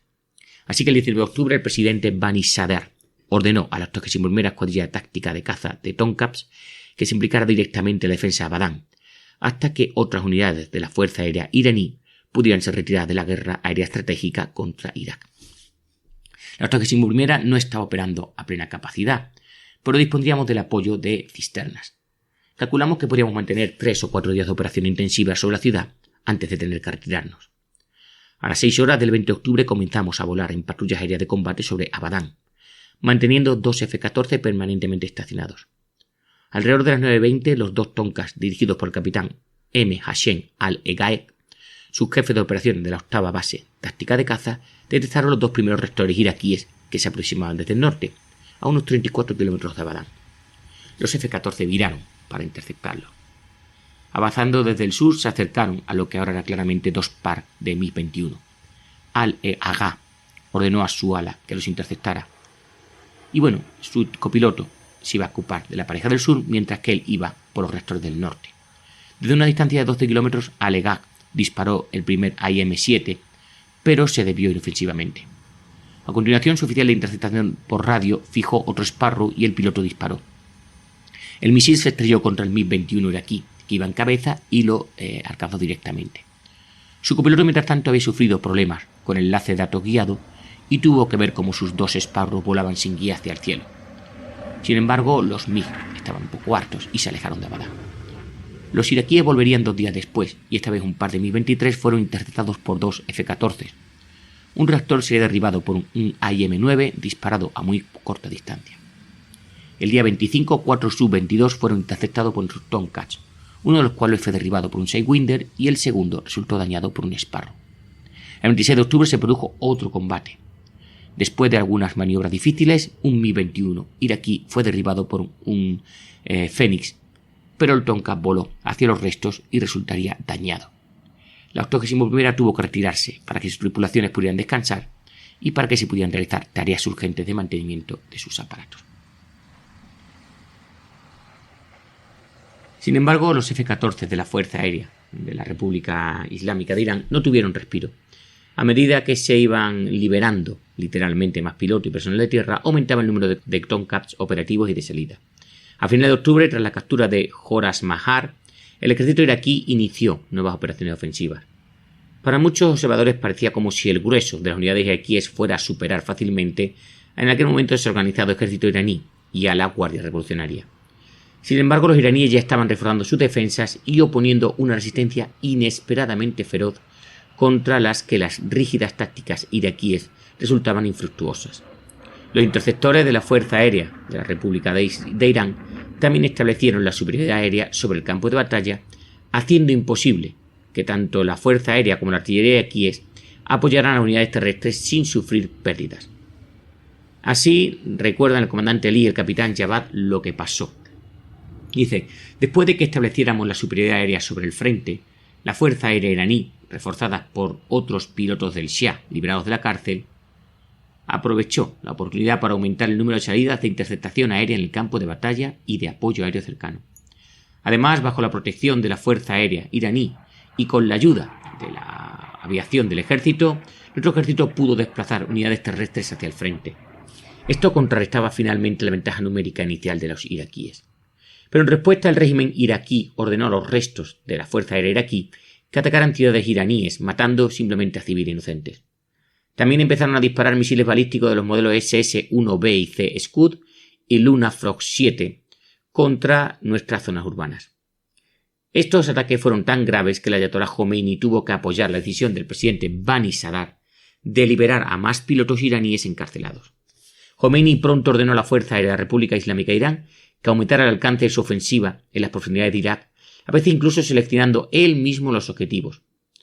Nosotros no teníamos misiles balísticos tácticos, pero sí Phantom II y Tomcat de fabricación estadounidense, que impactaban con mucha más precisión en objetivos clave que en cualquier otro aparato iraquí. A mediados de octubre del 80, los mandos de la primera base táctica de caza obtuvieron información muy precisa sobre el despliegue de atentos 47 técnicos de la Fuerza Aérea Francesa y además de varios cazas Mirage F-1C en la base aérea de Al-Urriya, cerca de Mosul, en el norte de Irak. ¿Qué hacían estos técnicos de la Fuerza Aérea Francesa aquí? Pues estaban allí para ayudar a entrenar a los pilotos iraquíes a que se adaptasen a los Mirage F1EQ encargados en el 77 y que estaban ya listos para ser recogidos en Francia. Por supuesto, queríamos impedir que los iraquíes se entrenaran con estos aviones y también queríamos dar la bienvenida, entiéndase la ironía, a los franceses a la guerra. En consecuencia, se elaboró un plan para el primer ataque de la Fuerza Aérea Islámica de Irán en Irak, la denominada Operación Sultán 10. Las personas clave detrás de este plan, que preveían que una fuerza considerable de F-4 escoltados por F-14 volaran más de 300 kilómetros dentro del norte de Irak. Como digo, las personas serían, o los encargados, las cabecillas serían el coronel J. Afshar y el comandante H. Shoghi.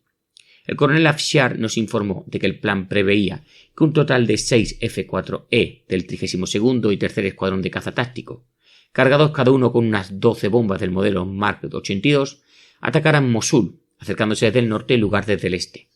Esto permitiría a todos nuestros aparatos eludir 12 de las 16 baterías iraquíes del modelo SA-2, 3 y 6, conocidas en aquel momento y que eran de misiles tierra-aire y que estaban al sur y al este de Mosul.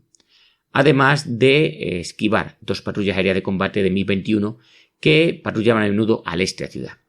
Sin embargo, nuestros Phantom 2 iban a estar tan cargados de bombas que necesitarían reabastecimiento en vuelo para volver a casa, por lo que se asignaron 2 aviones cisternas de la Fuerza Aérea de la primera base táctica de caza para volar con ellos en las profundidades de Irak. Estos, a su vez, también estarían protegidos por F-14A de la 81ª Escuadrilla de Caza Táctico. Esta misión fue una de las pocas veces durante la guerra que permitieron oficialmente a nuestros aviones cisternas KC-707 y F-14 entrar en el espacio aéreo iraquí. Para garantizar que los iraquíes y sus amigos franceses se vieran sorprendidos por nuestro ataque, los aviones de ataque de la formación Sultán, junto con los cisternas, penetrarían en el espacio aéreo iraquí después de cruzar Turquía. Esto no sería la última operación en la que utilizáramos el espacio aéreo turco sin su permiso. El coronel Afshar nos dijo que para esta misión debíamos concentrarnos en lo básico. Los pilotos de F-4 debían mantenerse a la vista, encontrar los objetivos iraquíes y bombardearlos. Luego se dirigirían a los pilotos de los Tomcat de escolta, informándonos de que nuestra misión requiere que vuestros cazas permanezcan con los cisternas, porque si se pierden ambos aviones cisterna, pues estos aparatos están perdidos. Afshar mandaría la operación desde uno de los aviones cisterna, el denominado Sultán 9, y sus últimas órdenes antes de despedirnos fueron: no hablen de la misión y no hagan ruido por radio. 3 cisternas, 1 de repuesto, más 8 Phantom, 2 de repuesto y 3 F-14, 1 de repuesto, despegaron de la segunda base táctica de caza cerca de Tabrit, justo antes del amanecer del 29 de octubre.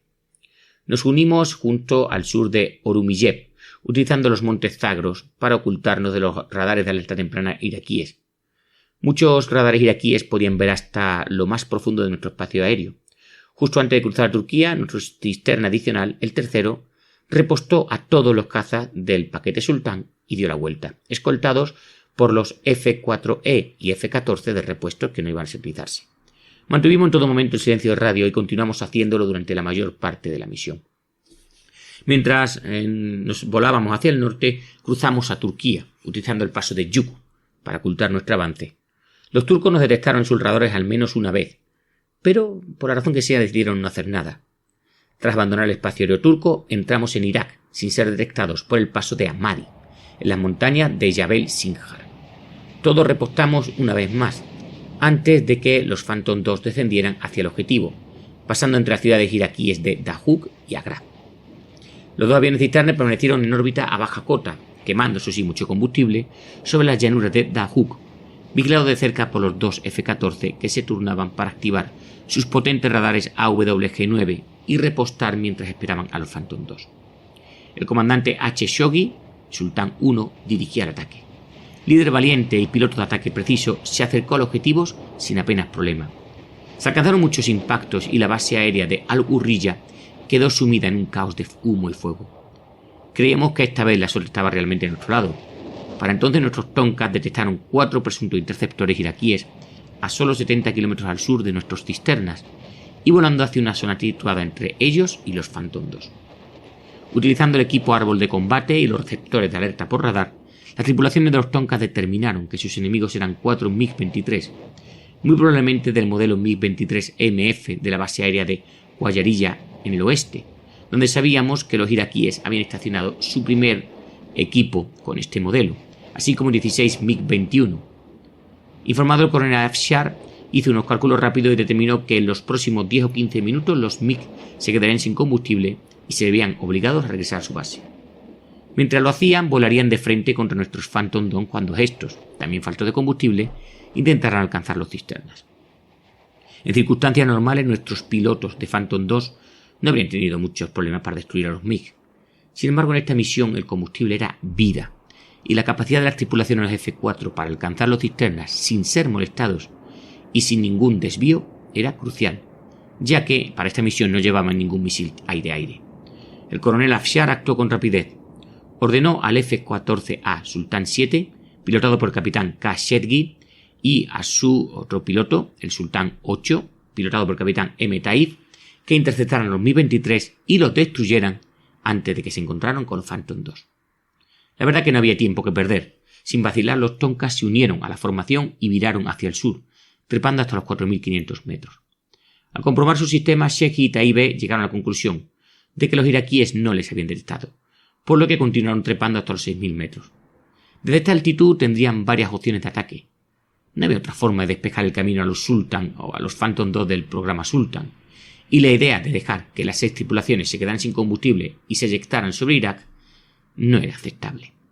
Los dos F-14 se unieron en una dispersión de combate, una formación muy flexible de apoyo mutuo desarrollada por la Armada de Estados Unidos que funcionaba mucho mejor que las que utilizábamos normalmente por nuestros F-4.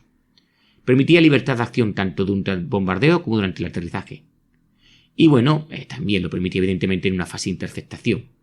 El Tonka, que consigue el primer contacto visual o por radar, tiene el liderazgo táctico y puede dirigir el vuelo de interceptación, pero siempre puede pasar el liderazgo al otro F-14 si lo considera necesario. En nuestra unidad de F-4 y F-5 nunca se utilizaron estas tácticas. Allí el líder de vuelo seguía al mando y daba todas las órdenes. El Sultan 7 iba armado con 2 misiles AIM-54A, 3 AIM-7 y 2 AIM-9, mientras que el Sultan 8 iba cargado con 6 AIM-7, 2 AIM-9. Así pues, tenemos aquí a 2 Tonkas con mejores armas de mayor alcance y mejor persistencia en el combate que los 4 MiG. Sin embargo, su éxito dependía de que no delataran su presencia demasiado pronto y desde luego que no provocaran que la fuerza aérea iraquí lanzara aún más interceptores hasta que los Phantom II del proyecto Sultan pudieran repostar y todo el paquete iraní fuera escoltado con seguridad fuera del espacio aéreo iraquí. Mientras seguían trepando hasta los 6.700 metros, el oficial de interceptación por radar del capitán Shedgi repasó rápidamente la lista de comprobación de todo el equipo de la cabina trasera mientras se preparaba para el combate. Todo el armamento, excepto los Sidewinder y los cañones, los controles de los sensores, más los paneles de teclado y comunicación, están en el avión situado en la consola izquierda del oficial de interceptación por radar. Las contramedidas electrónicas y la pantalla de navegación, así como el panel para el sistema de interrogación o identificación amigo-enemigo, están a la derecha. El oficial de interceptación por radar manejaba el radar AWG-9 en modo seguimiento durante la exploración, manteniendo el contacto con los 4 MiG mientras el radar barría el cielo y almacenaba en el ordenador la última posición conocida de los objetivos.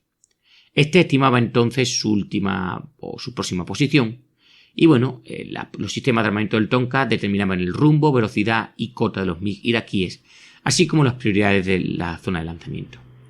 Solo había un inconveniente. El seguimiento mientras se escanea solo sirve para lanzar los misiles Fénix y solo se llevaban 2, ambos en el Sultan 7.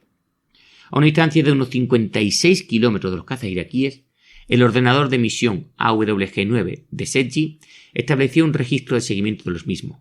Volaban los 4 aparatos en una formación dividida, en 2 parejas, uno detrás de la otra. La pareja de cabeza debía ser el primer objetivo. Shedgi ordenó encender los inhibidores de sonido de los 2 F-14, pero su sistema de contramedidas electrónicas falló a los pocos segundos de activarse. El de Tonka de Taibeh tenía que cubrir, por tanto, a ambos aparatos. A los 33 kilómetros, Shedgi dio permisos oficiales de interceptación por radar para encender los Fénix cuando estuvieran listos, y ya lo estaban. El primer Fénix fue disparado y comenzó a trepar hacia los MiG iraquíes que volaban a altitudes de 9.000 metros. Unos 8 segundos más tarde le siguió el segundo Fénix. Los pilotos de los MiG continuaron en línea recta, como si se tratara de un vuelo de entrenamiento rutinario. Estaba claro que aún no tenían ni idea de los Tonkas que se acercaban. Sabíamos que los MiG suministrados a los iraquíes solo llevaban radares rudimentarios y receptores de alerta por radar. Mientras las tripulaciones de los dos F-14 seguían el avance de los Fénix, recibieron una llamada de radio de Sultán 9 informándoles de que los MiG iraquíes habían sido alertados del ataque a la base aérea de Al-Uerriyah y que se le había ordenado virar hacia el oeste para interceptar a los F-4 iraníes. Los MiG iraquíes estaban a punto de virar, pero todavía no. Por suerte para nosotros, los iraquíes no tuvieron tiempo de obedecer sus órdenes. El primer Fénix se estrelló contra el MiG-23 que iba en cabeza, aniquilando inmediatamente. El oficial de interceptación por radar de Seji simplemente exclamó: «El bastardo iraquí se ha ido». El segundo Fénix, sin embargo, parecía haber fallado, ya que el MiG al que iba dirigido siguió manteniendo su rumbo después de haber sido alcanzado. Segundo después, sin embargo, el oficial de interceptación por radar se dio cuenta de que el MiG estaba en realidad picando hacia el suelo a gran velocidad, obviamente fuera de control. El Sultán 8 confirmó el derribo informando de que el Fénix debía haber utilizado el segundo MiG-23 por detonación temprana o tardía de la ojiva del fusible de proximidad o espoleta de proximidad. En cualquier caso, la gran ojiva hizo exactamente aquello para lo que había sido diseñada. Ahora ya no quedaba ninguna duda de la extraordinaria arma que representaba realmente el F-14 y su Fénix. Los Sultanes 7 y 8 no tuvieron tiempo de celebrarlo, pues aún quedaban dos MiG-23 supervivientes que suponían una amenaza para los Phantom 2 que regresaban. Obviamente confundidos, los iraquíes primero viraron lentamente hacia el sur, luego hacia el este y luego pues empezaron a descender. No tenían ni idea de qué les había impactado ni desde qué lado. Seji y Taibe los vigilaban con sus radares esperando una oportunidad para destruir aún más MiG. Con la repentina desaparición de la primera pareja de MiG-23, los pilotos supervivientes habían cometido dos graves errores tácticos. A ver, en primer lugar giraron sus colas hacia los dos Tomcats, de los que no sabían nada. Y en segundo lugar, los pilotos iraquíes descendieron, dando así la ventaja de la altitud a su enemigo. Sergi se sintió muy seguro mientras seleccionaba la zona 5 de postcombustión durante unos segundos para conseguir ganar una velocidad extra. Cambiando sus radares al modo Pulse Tracking, él y Taibe empezaron a preparar un ataque con los misiles IM-7E4 contra los dos MiG que ahora estaban a solo 12 kilómetros de distancia. Era el turno de Taibe para tomar la iniciativa, y Seji trepó 600 metros a su derecha para poder proporcionarle apoyo mutuo, girando sobre cualquier caza iraquí que de repente pudiera acercarse sin ser detectado. Aunque el IM-7E4 era una versión muy mejorada del anterior Sparrow utilizado en la guerra de Vietnam, seguía requiriendo un buen trabajo de equipo entre el piloto y los oficiales de interceptación por radar para garantizar un empleo eficaz. A los pocos minutos de disparar, Taibe llamó a Seji. Ten en cuenta que ahora tengo una luz de aviso de datos de transmisión por ordenador. Esta luz, instalada en la cabina trasera del F-14, indicaba un fallo en el convertidor de datos de la señal del ordenador que se utilizaba para cotejar todos los sistemas de aviónica de seguimiento de objetivo y de adquisición de misiles del Tomcat. Los datos de la transmisión informática debían funcionar correctamente para que el reactor fuese eficaz en combate. Y si el F-14 hubiera sufrido un fallo de este tipo en tierra antes del despegue, simplemente ese Tomcat no hubiera despegado. Se tardaron unos 5 minutos en reconfigurar los datos de transmisión informática y luego entre 6 y 8 minutos para que el sistema de navegación inercial del F-14 se alineara.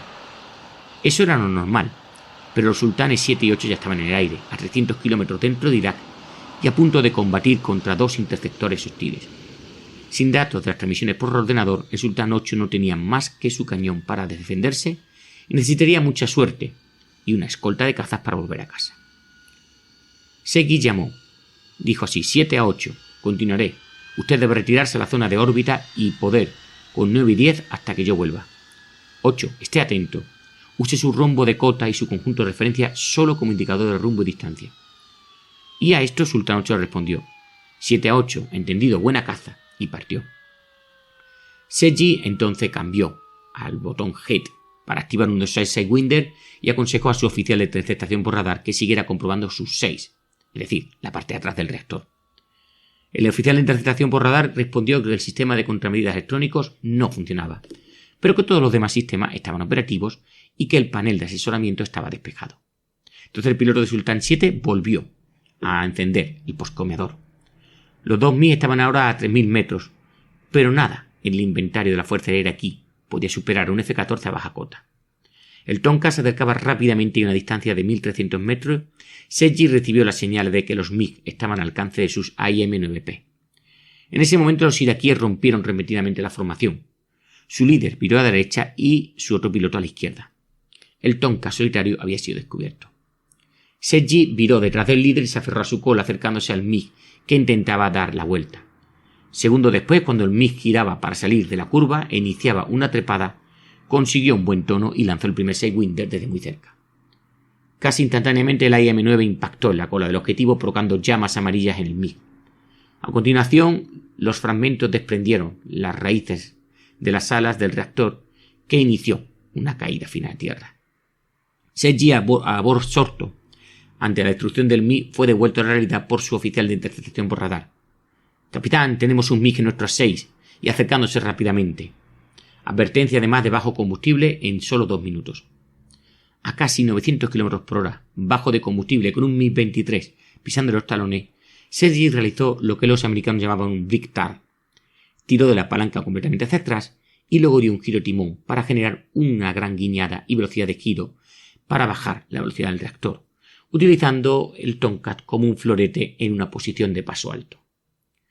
Con la palanca de control todavía en su poder y utilizando todo el timón para un giro interior, tirando al máximo de la fuerza G en una maniobra de tijera de velocidad de ralentización, la velocidad del Tonka se redujo de casi 900 km a 240 km en cuestión de segundos.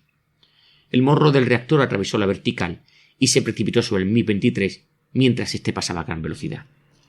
Conectando el postquemador, Sergi se acercó a la cola de iraquí y consiguió un buen tono de su último Sidewinder. El misil también impactó en la parte inferior de la cola del MiG, haciendo que el reactor girara sobre sí mismo arrastrando llamas y humo.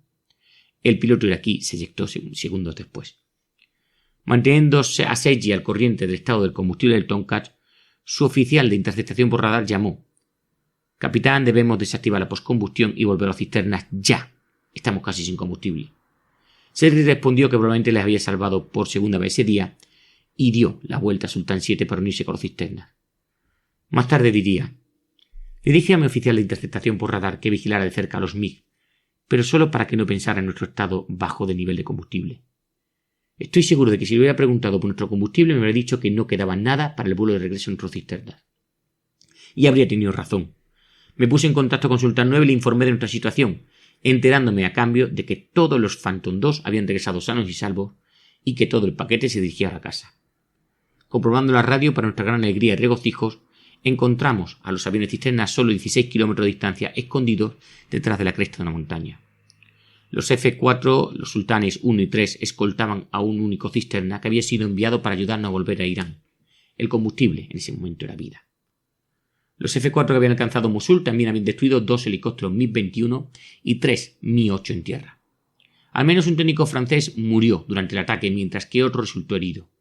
Todo el personal francés recibió inmediatamente órdenes de regresar a casa. 3 de los 4 pilotos de MiG-23 derribados por Sergi también habían muerto. Uno de estos últimos fue identificado como el capitán Ahmed Savage, que al parecer había sido el que había derribado 2 F-5E de la Fuerza Aérea iraní el primer día de la guerra. Y creo que lo voy a dejar aquí, ¿vale? Vamos a dejar aquí, que vamos llevando un buen ritmo, ¿verdad? Contándoos la participación, la creación de los F-14 en la Fuerza Aérea Imperial iraní y su paso a la Fuerza o a la República Islámica iraní. Si os ha gustado este podcast, pues ya sabéis, comentar, compartir, darle un like. Por desgracia el amigo Dani no ha puesto la voz, pero seguramente le ha sido interesantísimo. Soy Esaú Rodríguez, esto es un Casus Belli. Un saludo y hasta otra.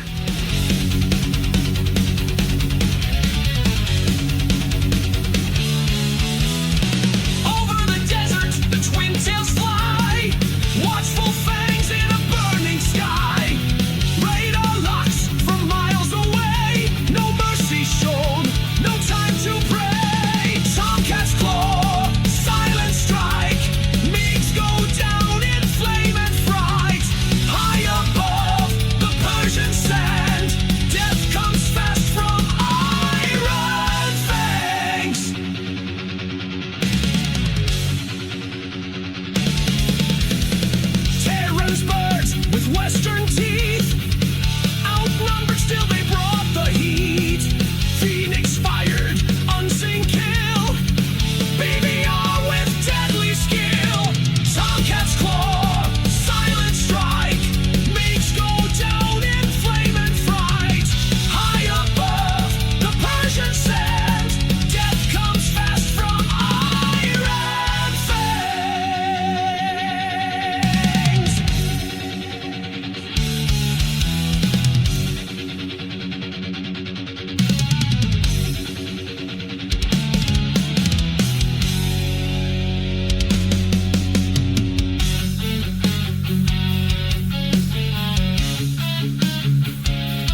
slow.